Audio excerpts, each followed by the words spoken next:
आम आज पढ़ा द्वैत रक्त संचालन क्या कहुए। द्वैत रक्त संचालन कहले कौन ना दुई थर रक्त संचालन कौटी हम हृत्पिंड भितर तेन हृत्पिंड भितर दुई थर रक्त संचालन प्रक्रिया को द्वैत रक्त संचालन कहुए। ये जो रक्त संचालन कहार हम अम्लजान विहीन रक्त आ गोटे अम्लजान युक्त रक्त। अम्लजान विहीन रक्त को कार्बन डाइऑक्साइड युक्त रक्त कहुए। ये कार्बन डाइऑक्साइड युक्त रक्त कौन हुए ना ऊर्ध्व महाशिरा और निम्न महाशिरा मध्य देई विभिन्न अंग प्रत्यंग ब्लड कलेक्ट करके सीधा सड़क पठाए कौटी की आम रहा दक्षिण अलिंद आउ दक्षिण नीलय मध्य को। ये दक्षिण अलिंद और दक्षिण नीलय आमर प्रथम थर रक्त प्रवेश करे हृत्पिंड मध्य को।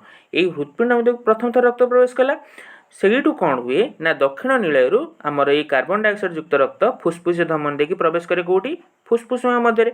ये फुस्फुस मध्य कौन हुए ना रक्तर विशुद्धिकरण हुए।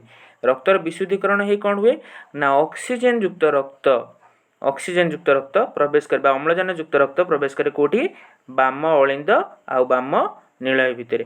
ये बाम अलिंद और बाम नीलय भितर कौन हुए ना ये महाधमनी मध्य दे रक्तटी प्रवेश पुणी जाए कौटी अंग प्रत्यंग भितर को पुनर्बार फेरी जाए।